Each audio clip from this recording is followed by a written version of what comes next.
Alors maintenant, comment est-ce que vous allez faire pour prioriser votre vie? Comment élaborer les priorités pour votre vie? À mon avis, je pense que lorsque vous faites des priorités pour votre vie, la chose que vous devez prendre la première partie, c'est la spiritualité. La spiritualité devrait être au top de vos priorités. Alors, c'est quoi la spiritualité? C'est votre relation avec votre Dieu, avec votre Créateur, votre foi, vos croyances, vos valeurs, votre caractère. On ne doit jamais négliger la spiritualité. Alors, si le monde est en difficulté aujourd'hui, parce que nous avons des gens qui sont en train de gérer, mais qui n'ont pas de la spiritualité. Ils sont apparemment intelligents, mais ils manquent de valeur, ils manquent de spiritualité. Alors, un homme qui manque de spiritualité, c'est un peu comme une maison qui n'a pas de fondation. Lorsqu'il y a un vent fort qui vient, la maison va tomber.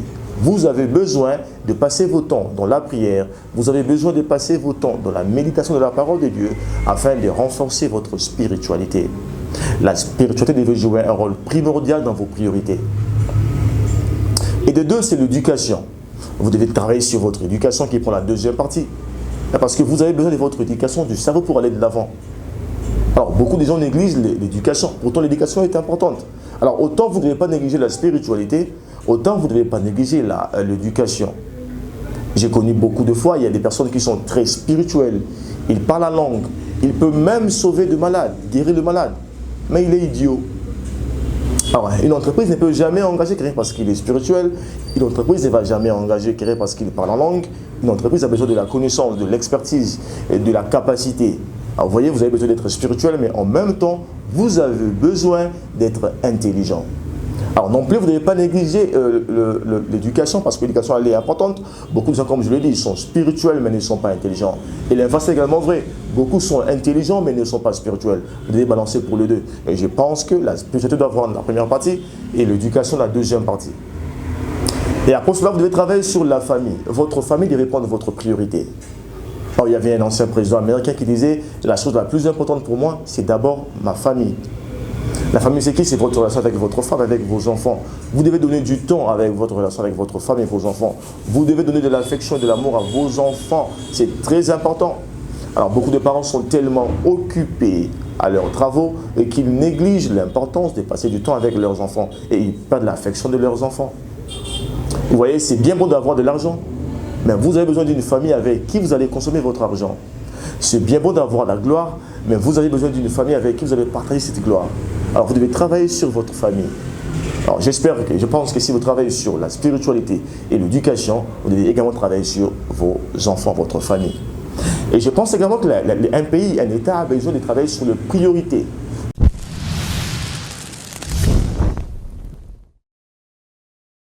La priorité dans le besoin. La priorité dans le besoin. Dans votre vie, vous avez besoin de faire de priorités parce que sans priorité, vous ne saurez pas bien guider votre vie. Et je vais vous montrer quels sont les moyens, le mécanisme que vous allez mettre en place pour faire des priorités pour votre vie. De un, le point essentiel à retenir, c'est que dans votre vie, dans la première partie de votre vie, vous serez obligé de faire le choix entre plusieurs options. Chacun de nous a le choix entre plusieurs options. Lorsque vous avez 300 000 francs congolais par exemple, vous ne pouvez pas faire tout ce que vous voulez avec 300 000 francs congolais. Vous devez faire des choix. Alors, dans votre vie, vous allez être obligé de faire des choix. Et même un enfant de l'école primaire, c'est bien que lorsque son père lui donne 1000 francs pour manger à l'école, il ne peut pas manger tout ce qu'il veut. Il doit choisir ce qu'il va manger avec les 1000 francs.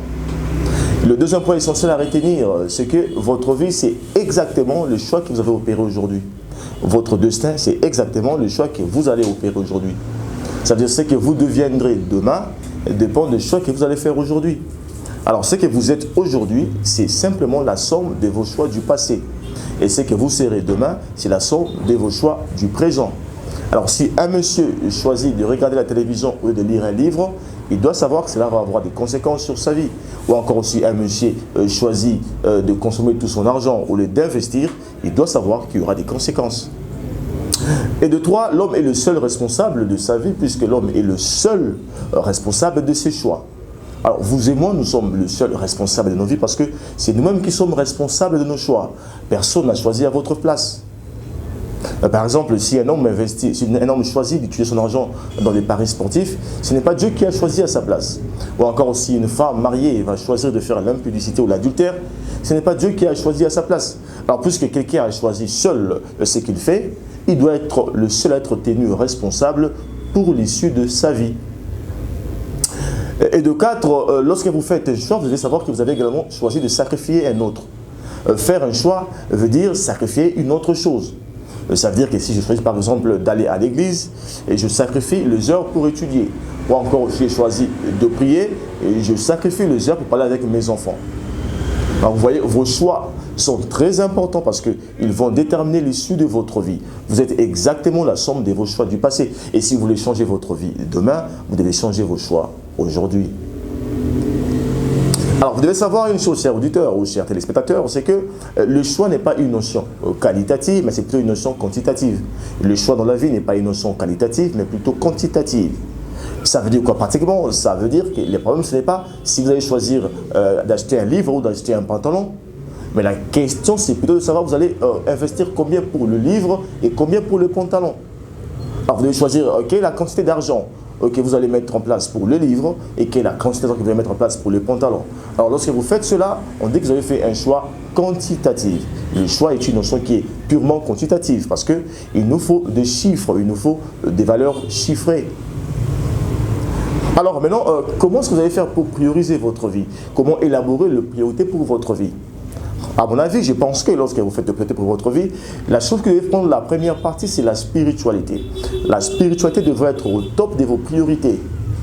Alors, c'est quoi la spiritualité? C'est votre relation avec votre Dieu, avec votre Créateur, votre foi, vos croyances, vos valeurs, votre caractère. On ne doit jamais négliger la spiritualité. Alors, si le monde est en difficulté aujourd'hui, parce que nous avons des gens qui sont en train de gérer, mais qui n'ont pas de la spiritualité. Ils sont apparemment intelligents, mais ils manquent de valeurs, ils manquent de spiritualité. Alors, un homme qui manque de spiritualité, c'est un peu comme une maison qui n'a pas de fondation. Lorsqu'il y a un vent fort qui vient, la maison va tomber. Vous avez besoin de passer vos temps dans la prière, vous avez besoin de passer vos temps dans la méditation de la parole de Dieu, afin de renforcer votre spiritualité. La spiritualité devait jouer un rôle primordial dans vos priorités. Et de deux, c'est l'éducation. Vous devez travailler sur votre éducation qui prend la deuxième partie. Parce que vous avez besoin de votre éducation, du cerveau pour aller de l'avant. Alors, beaucoup de gens négligent l'éducation. Pourtant, l'éducation est importante.